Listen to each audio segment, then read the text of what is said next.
अभी मध्यांतर में कुछ लोग प्रश्न पूछ रहे थे। हाँ बोलो, विषय क्या क्या है? शरण कुछ पूछ रहे थे, और भी थे।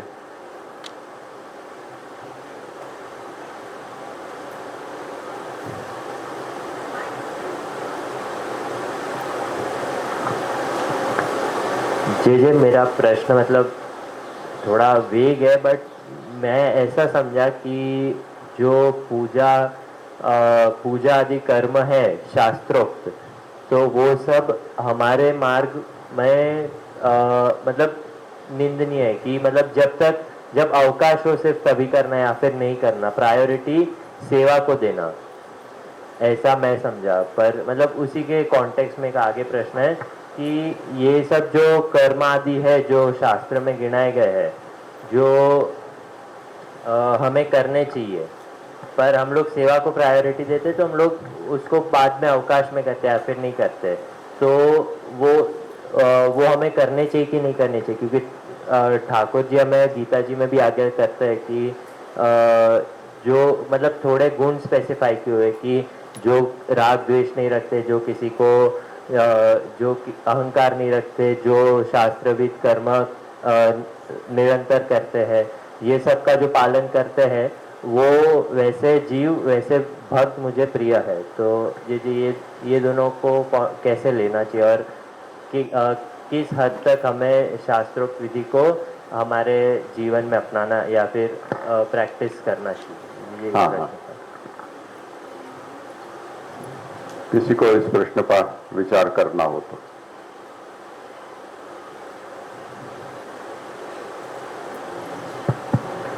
धनुष जी, मुझे यहाँ पे ऐसा लगता है कि जब तक हमें देहाभिमान है तब तक तो हमें जो वर्णाश्रम के धर्म है उसका भी पालन करते ही रहना चाहिए।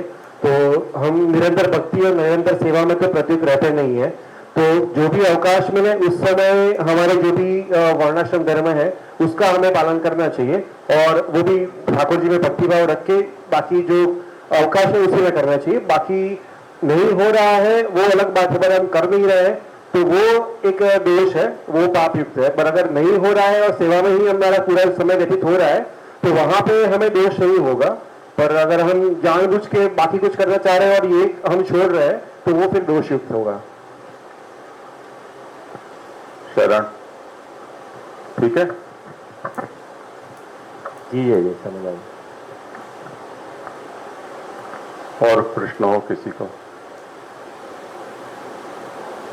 तो मतलब जब ये देहाधिमान छूट जाए तो उसके बाद अगर ये सब प्रणाली हम फॉलो ना करें तो कोई इशू नहीं है इसमें, ऐसा समझना चाहिए?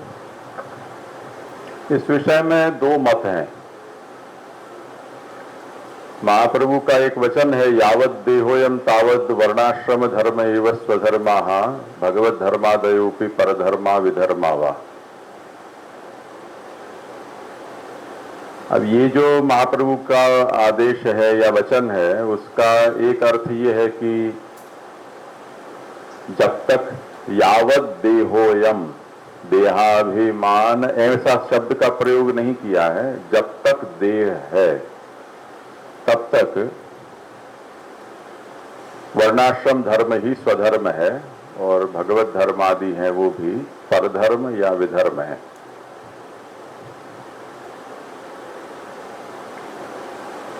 तो इसे कर्तव्योपदेश के रूप में कहा गया है या स्थिति का वर्णन किया गया है, इसको सोचना ये इस तरह से है।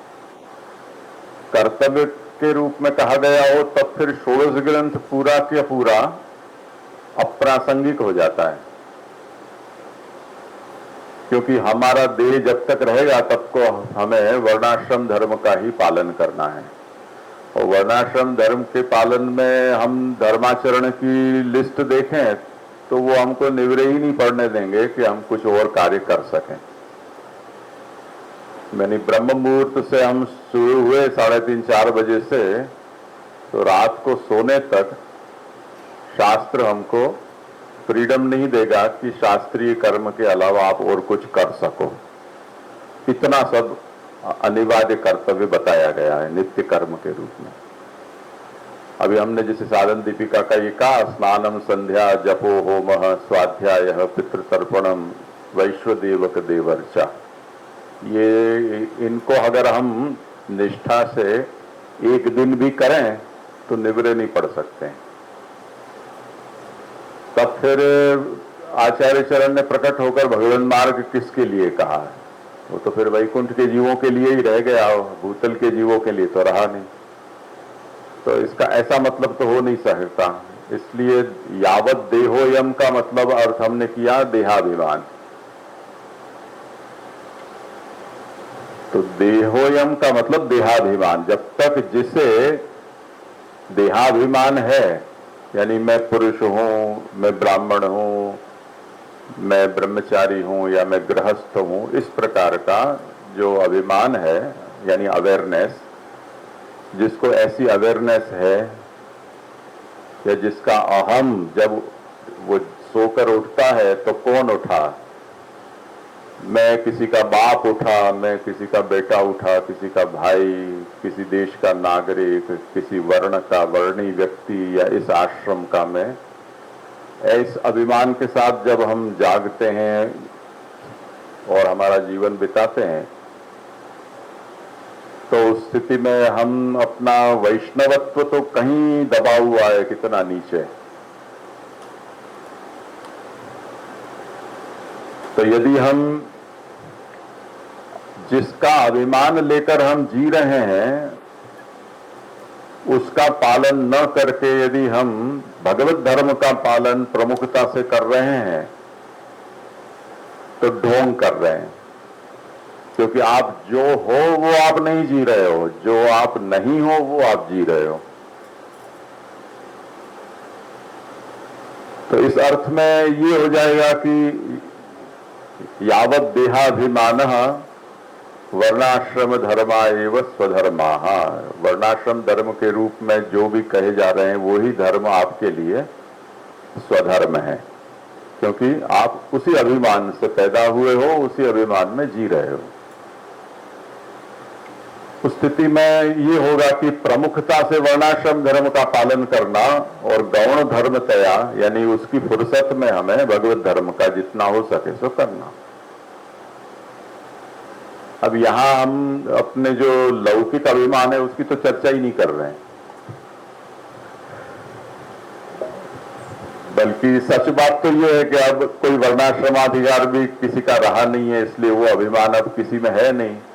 जिनके अंदर था वो भी अब सरकार के कानूनों के कारण उससे छोड़ने के लिए आमादा है कि अच्छा हो कि हम सवर्ण में पैदा न हो, शेड्यूल कास्ट में पैदा हो तो हमको नौकरी धंधा सरकारी योजनाओं का लाभ मिले। तो अब सबका मूड ऐसा हो गया है। तो लौकिकता अब हावी है। लौकिकता का मतलब पुष्टि प्रवाह मर्यादा भेद के अर्थ में कहें तो प्रावाहिकता। तो जब प्रावाहिकता है तब फिर प्रावाहिकत्व ही स्वधर्म हो जाएगा, मर्यादा और पुष्टि के जो धर्म है वो परधर्म विधर्म हो जाएंगे। पर खैर अभी ऐसा वचन महाप्रभु का है नहीं, इसलिए उसकी हम अभी चर्चा नहीं कर रहे हैं। अभी तो इसी वचन में आगे बढ़े क्योंकि तुम्हारा प्रश्न भी उसी संबंध में है। तो वर्णाश्रम धर्म ही स्वधर्म है। तो आभिमानिक धर्म होने के कारण वो धर्म आपका स्वधर्म बनता है। जो आपका अभिमान है, अभिमान का मतलब आपका अहंकार, गर्व, ऐसा मतलब नहीं है। अवेयरनेस, आप अपने आप को क्या समझते हो, आप अपने आप को जो समझते हो उस स्वरूप को लेकर आपके लिए वो कर्तव्य आपका स्वकर्तव्य बना। और जो आप आपका सेकेंडरी नेचर समझते हो या किसी का पहनाया गया आपको पहनावा है ऐसा आप मानते हो, जैसे कन्वर्टेड होते हैं। जो कन्वर्टेड होते हैं वो जो कन्वर्ट होते हैं वो उनका जीवन डबल अवेयरनेस से चलता है कि पहले हम ये थे और अब हम ये बने। पर उसकी जो दूसरी पीढ़ी होती है उसमें वो भाव नहीं होता है। वो तो अब जो कन्वर्जन के बाद उसका जो धर्म है उसी में वो पैदा हुआ होता है, तो वो तो स्वाभाविक फिर वो धर्म का होता है। इन दिनों में हमें ये चीजें देखने मिलती हैं कि मुस्लिम अब ये कहने लगते हैं कि, और हमारे जो सनातन धर्मी हैं वो भी अब ये बोलने लगते हैं कि हिंदुस्तान में जितने भी मुस्लिम हैं वो कन्वर्टेड हिंदू हैं, यानी जिनका धर्मांतरण करवाया गया है। पूर्व काल में जो हिंदू थे वो आज के मुस्लिम हैं, तो कन्वर्टेड हिंदू हैं। तो अब आप इस समय क्या हो, जिसको जो कन्वर्ट होने के बाद उसकी जो आगे की पीढ़ी बनी वो तो मुस्लिम ही है, तो वो उसका स्वधर्म हो गया। मुझे ध्यान है कि एक बार हम बालकृष्ण जी के बैठक जी है विंजाण गांव में, कच्छ में, अबड़ा सा तालुका है वहां। तो किसी समय वहां हिंदुओं की अच्छी बस्ती थी, वैष्णवों के बहुत घर थे और मरजादी वैष्णव भी थे। अब कालांतर में ये हो गया कि सब शहरीकरण होने के कारण उस गांव को छोड़कर चले गए। अब अधिकांश वहां मुस्लिम है, पर मुस्लिम में कुछ ऐसी भी प्रजातियां हैं कि जिन्होंने अभी इतनी 14-15 पीढ़ियां बीत गई पर मुस्लिम धर्म को आत्मसात नहीं किया है।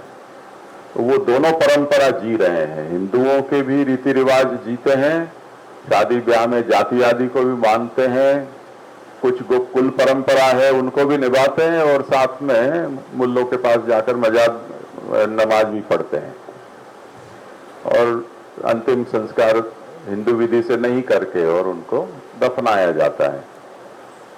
पर उनकी जो सरनेम है वो सब भी उन्हीं सोढ़ा और ये न जाने क्या क्या जो हिंदू और राजपूतों की सरनेम है वो आज भी उनकी कंटिन्यू है। उनके कुल परंपरागत रिवाज, यहां तक कि जो कुलदेव कुलदेवी है वो भी किसी रूप में उनके यहां विराजते हैं। 15-16 पीढ़ी बीत गई, तो उनको ये अनुसंधान है। हम गिलगिट बाल्टिस्तान लद्दाख में गए तो वहां के एक पूर्व राजा का महल था, उसका राजकुमार था, वो हरियाणा में कहीं पढ़ता था, वेकेशन था इसलिए वो वहां आया। हम लोग वो देखने गए तो हमारी बाट देकर बैठा था, वो बेचारा दुखी था क्योंकि भारतीय सेना ने वो बाल्टिस्तान को कब्जे करके हिंदुस्तान में उसका विलीनीकरण कर दिया। तो उसने फिर अपना पूरा परिचय बताया। जिस मेजर ने वो गांव हिंदुस्तान में शामिल किया उसने उस राजा की वंशावली निकाली और 2000 साल का पूरा वंश उस पैलेस की दीवार में उसने उसका वंश वृक्ष बना के लिखा। तो पूर्व में उनका पांडवों तक का कहीं कहीं उसके अंश जुड़ते हैं, ऐसा संबंध उन्होंने बताया। और वो बात तो वो भी बोल रहा था खुद की कहानी में। उसने अपने पैलेस में जो जो भी चीजें अपने पूर्वजों की रखी हुई थी, वहां शालिग्राम जी, गोमती चक्र, शंख, घंटा, दिए, ये सब जो पूजा का सामान था वो सब वहां था, क्योंकि हमारे पूर्वज जो हिंदू थे उनकी ये सब चीजें हैं और वो हमारे यहाँ संग्रहित है। तो उसको ये अनुसंधान है कि हमारे पूर्वज हिंदू थे और अभी उस प्रकार की कट्टरता उनके अंदर नहीं थी कि ये सब हराम है, तो हमारे घर में इन चीजों को नहीं रखना चाहिए। अन्यथा ये तो बुद्ध को उनके यहाँ मान्य नहीं है मूर्ति पूजा, तो मूर्ति तो देखते ही वो गुस्सा हो जाते हैं सामान्य जो मुसलमान होते हैं। तो अब उनकी ड्यूअल पर्सनालिटी है। अब वो ड्यूअल पर्सनालिटी में मुसलमान धर्म में कन्वर्जन होने के कारण वो भी जी रहा है और अपने पूर्वज जो हिंदू थे उस परंपरा के प्रति अभी उसको उतना तिरस्कार नहीं आया है, तो उसको भी वो निभा के उसने रखा है। परधर्मवत भी सही, तो अपने घर में जगह दी है उसने। और सबसे जोरदार बात वो थी कि उसका जो घर है वो गरुड़ द्वार था, यानी वैष्णव थे ना उनके पूर्वज, तो पैलेस में जो मुख्य द्वार था उसके ऊपर बहुत बड़ा गरुड़ पक्षी बना हुआ है लकड़ी का।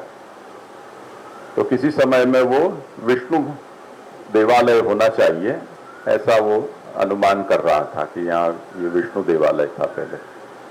तो आप देखो कि आप इस समय क्या हो वो आपके लिए आपका स्वधर्म बन जाता है और बनना चाहिए।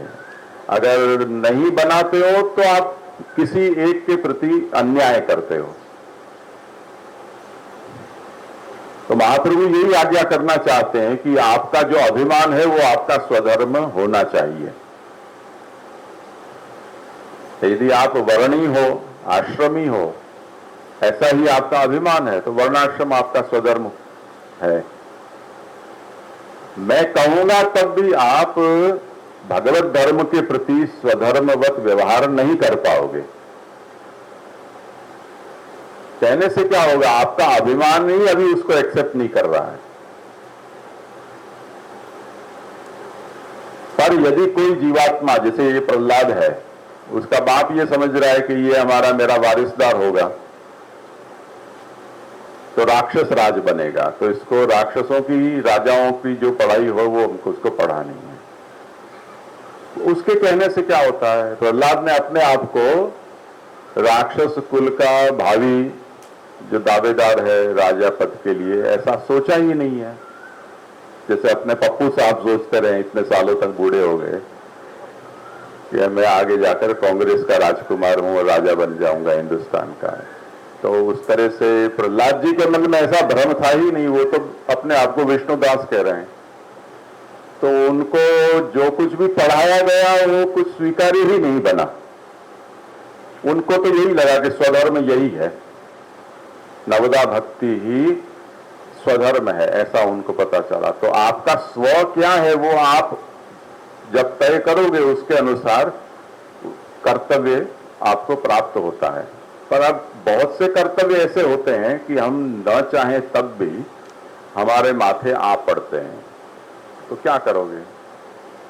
जैसे जड़ भरत जी भगवत भजन करने के लिए अपना सब कुछ छोड़ छाड़ के निकल गए, पर वो हिरण का बच्चा गले पड़ गया, करें क्या। अब ऐसी स्थिति हमारे सामने भी आ जाए कि कोई इतना लाचार हमारे सामने आके पड़ जाए कि हमारे अलावा उसका और कोई सहारा ही न हो, तो आप विवश हो जाओगे, उसको आप तिरस्कृत नहीं कर सकते हो, आपको आश्रय देना ही पड़ेगा। अगर आप में थोड़ी भी संवेदनशीलता है तो आपको उसको आश्रय देना पड़ेगा। अब आश्रय दोगे, पालन करना पड़ेगा, पोषण करना पड़ेगा, रक्षण करना पड़ेगा। तो अब चक्र चालू हो गया दूसरे धर्म का। अब उसमें आप कहां तक अपने आप को बचा सकते हो लिप्त होने से, उसके ऊपर निर्भर है कि आप स्वधर्म का पालन कितना परगा कर पाओगे और कितना परधर्म में आप अपना कीचड़ में पांव फंसा कर रखोगे। तो इस तरह से पहली बात ये हमें समझनी है कि जितने लोगों से हम जुड़े हुए हैं वो सभी हमसे कुछ न कुछ अपनी कर्तव्य की डिमांड करते हैं। पड़ोसी करता है, पड़ोसी की सोसाइटी हमसे कुछ अपेक्षा करती है, गांव समस्त हमसे कुछ कहता है, दूर प्रदेश में बसने वाले सगे संबंधी भी हमसे कुछ कर्तव्य की अपेक्षा रखते हैं। सभी लोग, कोई भी एक दूसरे से अलिप्त नहीं है, जुड़े हुए हैं और सबको समय आने पर हमारी अपेक्षा है कि ये हमारे लिए कर्तव्य दे। जैसे अब चुनाव आया, नरेंद्र मोदी कहां बैठा हुआ है, दिल्ली में। हमने कभी अपने जीवन में साक्षात उसको देखा नहीं है, कभी देखेंगे ऐसा भी जरूरी नहीं है, पर चुनाव के वक्त आके उसके प्रतिनिधि हमको कहेंगे कि भाई वोट देने आना हो, ये आपका पवित्र कर्तव्य है। आपके एक वोट की क्या कीमत है वो आपको पता नहीं है। ऐसे तो अब हमको जाना पड़ेगा 2-4 घंटा, जो भी हमें बर्बाद हो या अच्छे काम में आए, जो भी हो, तो हमें करना पड़ेगा। तो इस तरह से अब आप कितने किसके प्रति समर्पित हो सकते हो, अब आपको उसमें से प्रायोरिटाइज करना पड़ेगा कि पहले क्या। अब मानो कि आप बीमार पड़ गए तो वोट मांगने वाले तो कहेंगे हम आपको स्ट्रेचर पर बैठा कर ले जाएंगे, आपको वोट करवा देंगे, आपको बिल्कुल तकलीफ नहीं होगी। वो तो वहां तक उत्साहित हैं, पर आपने सोचा कि नहीं मुझे नहीं देना है। आप भला तो जग भला, पहले मैं अपना सोचूं या देश का सोचूं? तो अपनी पर बात आती है तब हम सबको कुर्बान कर देते हैं। तो आपने प्रायोरिटाइज कर दिया कि पहले मैं, तो आपके सामने दूसरा सब कुछ परधर्म हो गया। तो मानो कि आप बीमार हो, बुखार आ गया है, आपने सोचा था कि सबसे पहले मैं अपना देखूंगा, इतने में आपका बच्चा सीढ़ी के ऊपर से गिर पड़ा और उसकी टांग वांग टूट गई। अब क्या करोगे?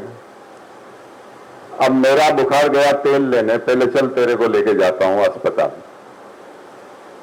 तो हमने अपने बच्चे के लिए अपने जो स्वास्थ्य है या अपना देह है उसकी चिंता को छोड़ दिया और उसके पीछे हम लग गए उसकी सेवा में। अब बाहर निकलते ही जब गोद में लेके उसको जा रहे हैं और वो वोट मांगने वाले आए थे जिसको हमने ये कह के टरका दिया कि मेरी तबीयत खराब है और मैं वोट नहीं दूंगा, वो मिल गए। वो कहते कि तबीयत को कैसे ठीक हो गई? तो उसको हम कहेंगे कि इसके सामने तो सब कुछ हम कुर्बान कर सकते हैं। अगर तुम ज्यादा बोलोगे तो दो चार लपट तुमको भी खानी पड़ सकती है। इस समय मूड खराब मत करो, बच्चे की इलाज का सवाल है। तो अब देखो कि ये भूमिकाएं बदलती जाती हैं, परिस्थिति हमारी जो प्रायोरिटी है उसको बदल देती है। इस तरह से आपका स्व जब ये बोलेगा कि मैं कृष्णदास हूं, आत्मनिवेदन किया। क्यों किया आपने आत्मनिवेदन? तो आपके स्व ने ये कहा कि मैं इसका अंश हूं, इसके लिए हूं, मेरा सब कुछ इसके लिए है।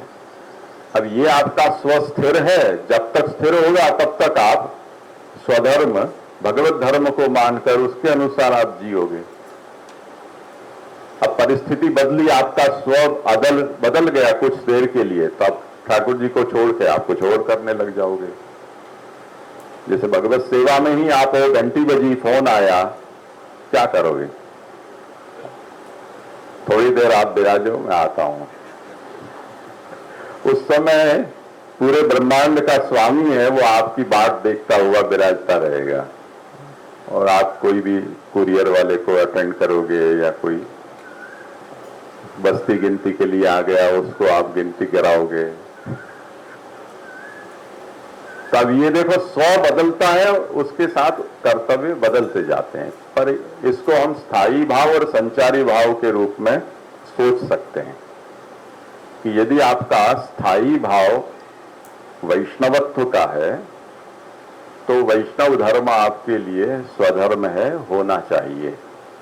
दूसरा, उसके प्रति आपने कमिटमेंट प्रकट कर दिया है। जैसे लोग शादी करते हैं, अब शादी कर ली, आप उसके प्रति कमिटेड हो, अब आपके पास दूसरा कोई चारा नहीं है, आपको उसको निभाना है।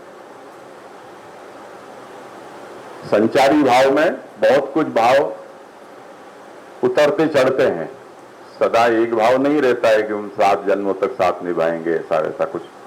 पर फिर भी जब आपने शास्त्र विधि से समाज के साथ बैठकर और आपने कोई एक प्रतिबद्धता अपनी प्रकट की है, तो अब आपको उसको निभाना पड़ेगा। तो मोटा मोटा आपका स्थायी भाव ये है। संचारी भाव बीच में आए वो इसमें बाधक नहीं बनते हैं, उसको हम समझ सकते हैं कि बीच बीच में ऐसे भाव जागे हैं, परंतु स्थायी भाव तो हमारा ये है। तो संगीत का थोड़ा अभ्यास हो, वो जान सकते हैं कि सम पर कोई बात आ जाती है, थोड़ी देर आज यहाँ वहां की सब तालें बजती हैं, स्वर बजते हैं, पर वापस स्थायी भाव वहां आकर टिक जाता है। उस तरह से यदि हमने आत्मनिवेदन प्रभु को किया है और जब किया है तब हमने शुद्ध हृदय से सोच समझकर होशो हवास में किया है, तब उस स्थिति में आपका वो स्वधर्म है, ये आपने खुद भी जाना है, गुरु से भी उसकी पुष्टि करवाई है और भगवान के सामने आपने उसको प्रकट भी किया है। अब आपका स्वधर्म भगवत धर्म हुआ, उसमें प्रमाण आपका आत्मनिवेदन है।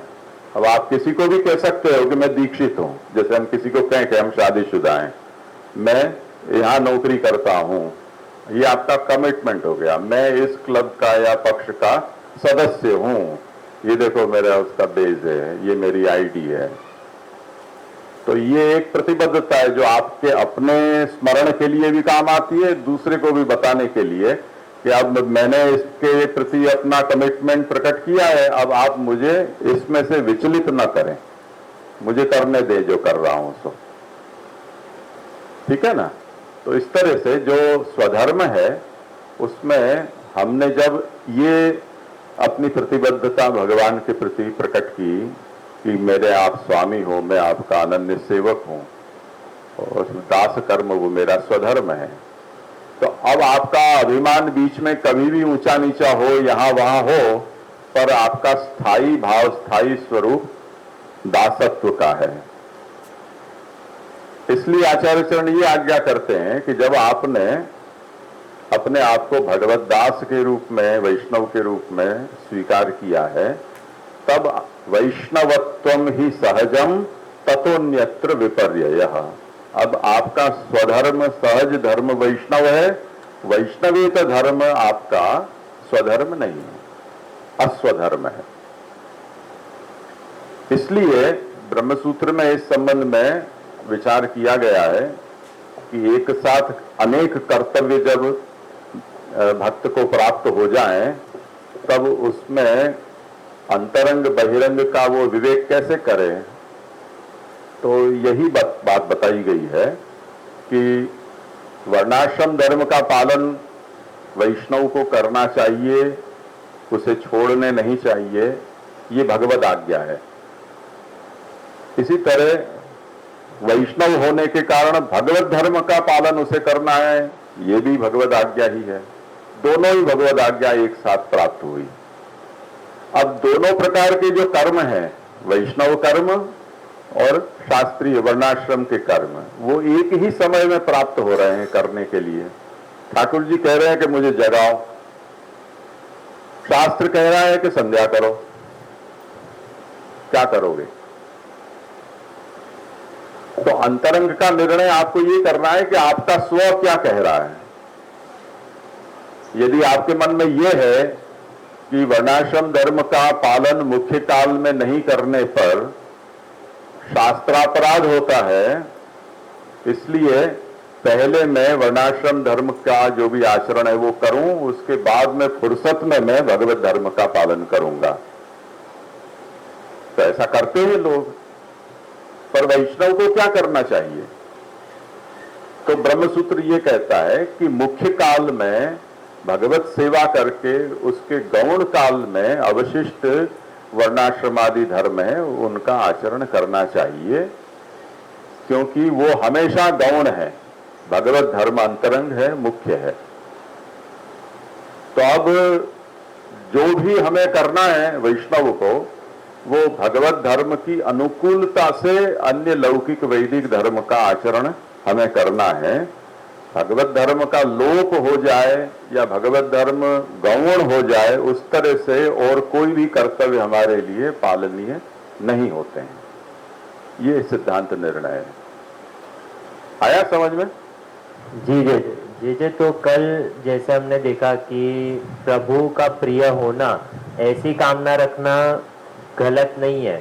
तो ऐसे देखे जाए तो अगर हम लोग सिर्फ वर्णाश्रम धर्म पाले और जो गुण ठाकुर जी ने हमें गीता जी में बताया कि जो उनको प्रिय, जो जिनको पालने से हम उनके प्रिय बन जाते हैं, तो ऐसी इच्छा रखे कि प्रभु को प्रिय बनूं, इसलिए मैं ये कर्म करूं, ये गुण पालूं, तो वो भी गलत नहीं है। और प्रभु की सिर्फ सेवा करूं और ये वर्णाश्रम धर्म ना पालूं, तो वो भी ठीक है। तो दोनों के जो फल होंगे, दोनों के फल सिमिलर ही होंगे, सेम ही होंगे। नहीं, पहली बात तो ठीक है, पर दूसरी बात है, ऐसा अभिप्राय नहीं है कि मैं भगवान की प्रसन्नता के लिए वर्णाश्रम का ही पालन करूं, भगवत धर्म को छोड़ दूं, ऐसा अप्रोच अपने यहां नहीं है।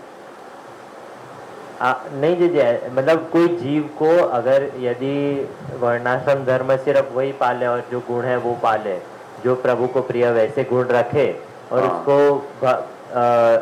पुष्टि मार्ग, मतलब वो पुष्टि मार्ग से एक नॉलेज नहीं है, पर ये गीता जी में इतना कहा है तो उसको इतना मालूम है कि ये गुण पालने से ये होगा।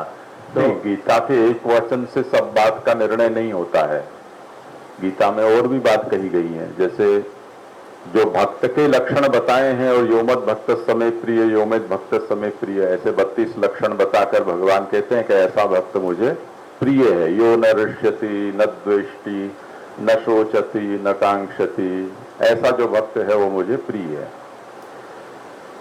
अरे पर मानो कि मुझे हर्ष हो रहा है, मुझे किसी प्रसंग पर शोक हो रहा है, मैं क्या करूं? मैं रोक नहीं पा रहा हूं उसको। भगवान ये कहते हैं कि जो ऐसा व्यक्ति है कि जिसको हर्ष के प्रसंग में हर्ष नहीं हो रहा हो और शोक के प्रसंग में शोक नहीं हो रहा हो, ऐसा भक्त मुझे प्रिय है। यानी इस प्रकार के द्वंद्व से जो ऊपर उठ चुका है, ऐसा भक्त है वो मुझे प्रिय है। अब मैं ऐसा नहीं हूं, पर मुझे भगवान की भक्ति तो मैं कर रहा हूं, और वो भक्ति मैं कर रहा हूं वो सच्चाई से कर रहा हूं, मैं भगवान को प्रेम करता हूं, तो भगवान क्या कहेंगे?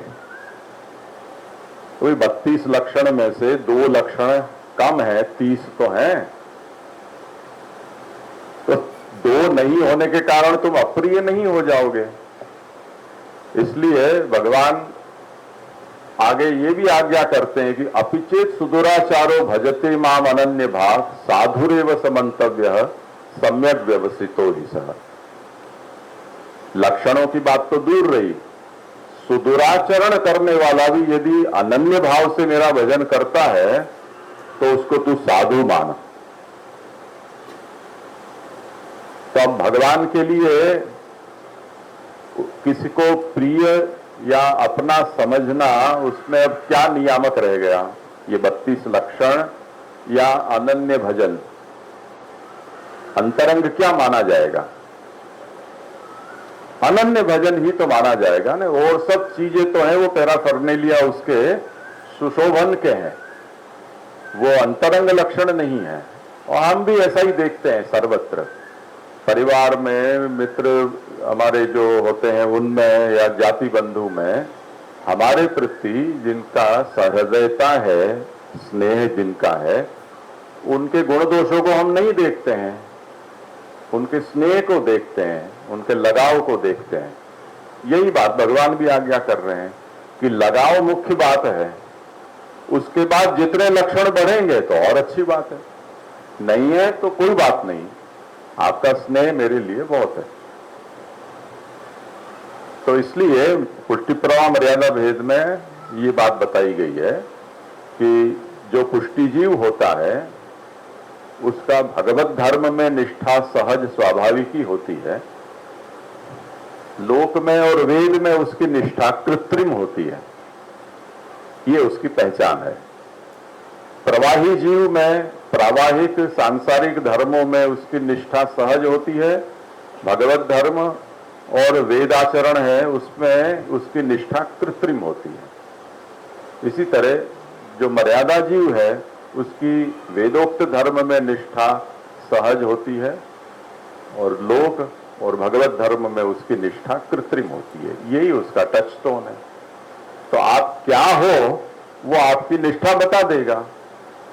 यदि आप ये चाहते हो कि भी अभी मैं जो कुछ भी हूं, पर मैं चाहता ये हूं कि मैं वैष्णव बनूं, तब फिर आपको अपनी निष्ठा को परिष्कृत करना पड़ेगा, मॉडिफाई करना पड़ेगा, आपको अपना टेस्ट सुधारना पड़ेगा। समझे ना? अब वो टेस्ट की बात आने पर, अब आज तो एकादशी निवृत्त हो गई, इसलिए हम आगे चर्चा कर पाएंगे उसकी। लालू भट्ट जी ने भी अच्छी खासी चर्चा की है खाने पीने के विषय की, वो देखेंगे समय पर। कोई पूछ रहा है कुछ? नहीं ना? जी जी जी जी, जो प्रथमार्थ यहाँ पर हमने देखा, जो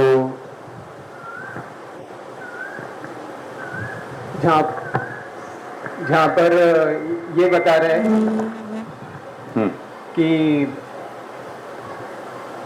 जो पुंसाम का अर्थ बता रहे हैं, वहाँ पर प्रहलाद जी जिस संदर्भ से उस अर्थ को बताना चाह रहे हैं, वहाँ पर हमने जीवात्मा और कोई भी आत्मा सोची, और नारद जी फिर जब ये वाक्य बता रहे हैं, वहाँ पर हमने नृणाम से मनुष्य के अर्थ में सोचा। तो नृणाम का एक्सटेंशन भी जीवात्मा तक करना होगा, या दोनों संदर्भों को कोई अलग दृष्टिकोण से देखना होगा? क्योंकि ये प्रश्न का बैकग्राउंड जो इस प्रकार से है, क्योंकि भक्ति के संदर्भ में जैसे गजेंद्र जी का प्रसंग आता है या हनुमान जी है, तो वहाँ पर भी वो भक्ति प्रकट हो रही है। वैसे ही इस पर ऐसे मनुष्य या या स्वयं प्रहलाद जी है तो वो असुर योनि अंतर्गत बात आ रही है।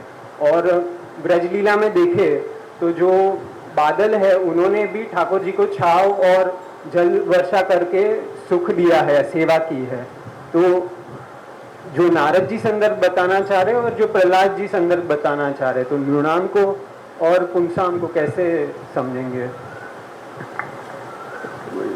इसका व्याख्यान तो स्वयं ग्रंथकार ने ही कर दिया है कि ये पुंसा जो पद है वो सामान्य निर्देश है।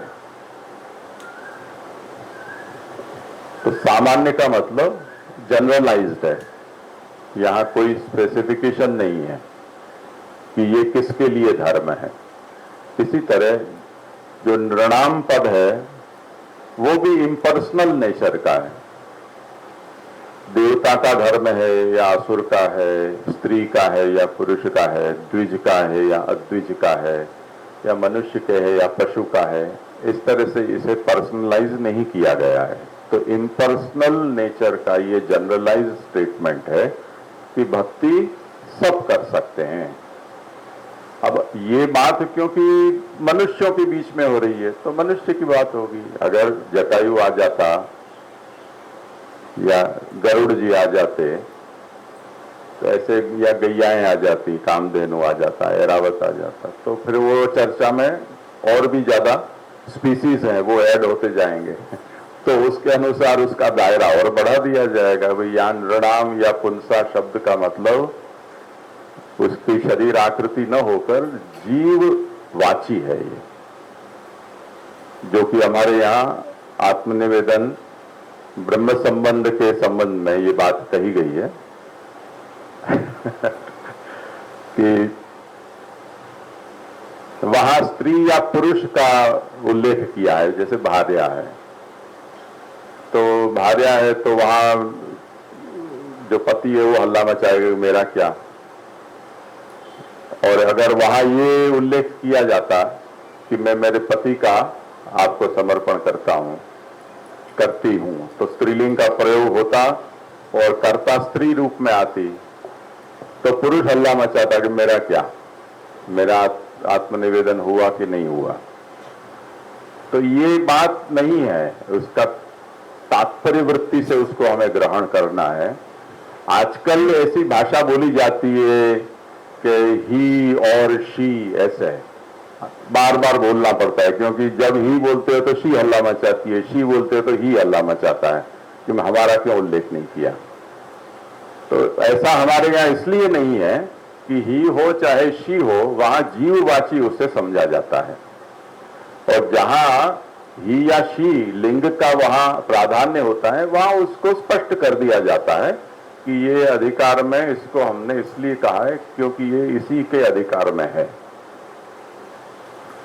आगे विषय आएगा, हम देखेंगे खान पान के विषय में, तो वहां ये बात मनुस्मृति में कही गई है कि ये चीजें द्विजातियों को अमेध्य है, उनको ये खाना वर्जित है। तो वहां मनु ने द्विज शब्द का प्रयोग करके ये स्पष्ट कर दिया है कि जो द्विज नहीं है उनको ये निषेध व्याप्त नहीं होता है। वो सामान्य निर्देश नहीं है कौन क्या खा सकता है, तो कुछ विषय में द्विजों को उसका निषेध कर दिया गया है, कुछ चीजों को द्विजेतरों को छूट दी गई है कि आप चाहो तो खा सको। कुछ चीजें ऐसी होती हैं कि सात्विकी साधना में आप जुड़ते हो, तो अगर आप वैष्णव हैं तो वैष्णवों को सात्विक ही सेवन करना है, तो आपके लिए राजस तामस वर्जित हो जाती हैं, सात्विक का ही ग्रहण होता है। तो वैष्णवों के लिए वो निषेध हो जाता है, वैष्णवेतरों को लिए वो मान्य हो जाता है। तो ये सब बातें अगर नहीं कही गई हैं तो जनरलाइज्ड वे में आपको कहा गया है कि ये आप कर सकते हो, तो सब कोई कर सकते हो। इस अर्थ में यहां पुंसाम और नृणाम पद का प्रयोग है, ऐसे समझना चाहिए। हाँ, तुम्हारा भी कुछ था ना प्रश्न विभक्ति के लिए, वो बोल लो। वो पहला जो वाक्य है वो पंचमी विभक्ति है स्त्रीलिंग का, भक्ते है। और लास्ट जो वाक्य है इति अवदत अतो अपि सर्वेषां भक्तो अधिकार, वो सप्तमी विभक्ति है। तो दोनों का मीनिंग चेंज हो जाएगा ना? हाँ, मीनिंग तो अलग है, वो तो मूल बात वही कहना चाह रहे हैं, पर कहने का जो अंदाज है वो बदल दिया है। एक में ये कहा गया है कि सर्वाधिकारकत्वम भक्ते है, भक्ति की सर्वाधिकारकता है। पंचमी नहीं है, षष्ठी विभक्ति है। भक्ति की सर्वाधिकारकता है, तो ये षष्ठी का प्रयोग है। और दूसरे वचन में नारद जी के वचन की व्याख्या में ये कहा है कि भक्ति में सबका अधिकार है।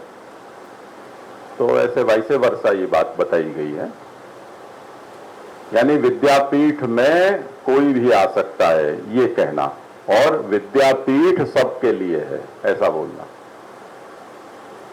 समझ में आया? और विषय कुछ हो तो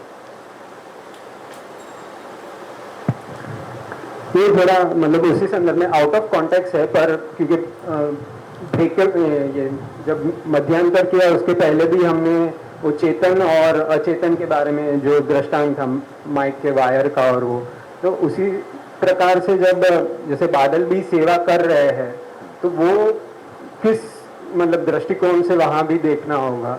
मतलब एक सीधा संदर्भ है कि लीला मतलब प्रभु की प्रकट लीला है, इसलिए सब कोई ऐसा सच्चिदानंद रूप हो जाता है, पर अन्यथा भी वो संभावना या जहाँ पर ऐसे ऐसे दृष्टांत हो, या जैसे सेतु बंधन के वक्त पत्थरों ने भी श्री रामचंद्र जी के नाम से उनकी सेवा की, तो वो जब ऐसे दृष्टांत भी आ रहे हैं तो उसे कौन सी महात्म्य और उसके अलावा कौन सी दृष्टि से देख सकते हैं? ये हमारा जो भगवान के प्रति सेवक भाव है उसका आरोपण हम सेवा में काम में आने वाली वस्तु के ऊपर भी करते हैं, ये मतलब है।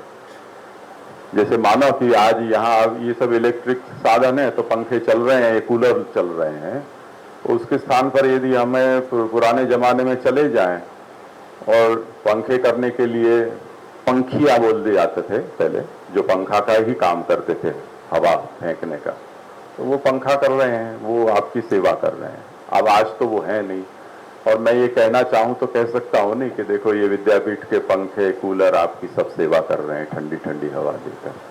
तो अब ये तो आपको सुख पहुंचाने के लिए जो व्यवस्था है करने वाले हैं, उनका जो भाव है वो भाव को हमने यहाँ ट्रांसमिट किया है,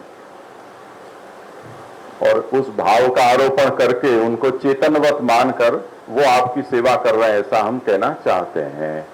पर वस्तुतः कोई उनके अंदर तो वो ऐसी चेतना है नहीं। तो हम कोई व्यक्ति या जीव विशेष भगवान की जिस तरह से सेवा करता हो उस तरह से बादल या वृक्ष ठाकुर जी की सेवा करते हो, ऐसा तो कहा नहीं जा सकता है ना। तो हमारी भावना का आरोपण वहां किया जा रहा है, ऐसे समझना चाहिए। ठीक है, मुझे लगता है आज विषय आगे बढ़ाना तो समेट नहीं पाएंगे, 1 बजने को है, और नींद सी भी आ रही है। थोड़ा अच्छा सो जाए तो रात को ज्यादा मत जागो, दोपहर में भी आधा पौना घंटा एक झपकी ले लिया करो तो स्वस्थता रहेगी। ठीक है, 4 बजे मिलते हैं।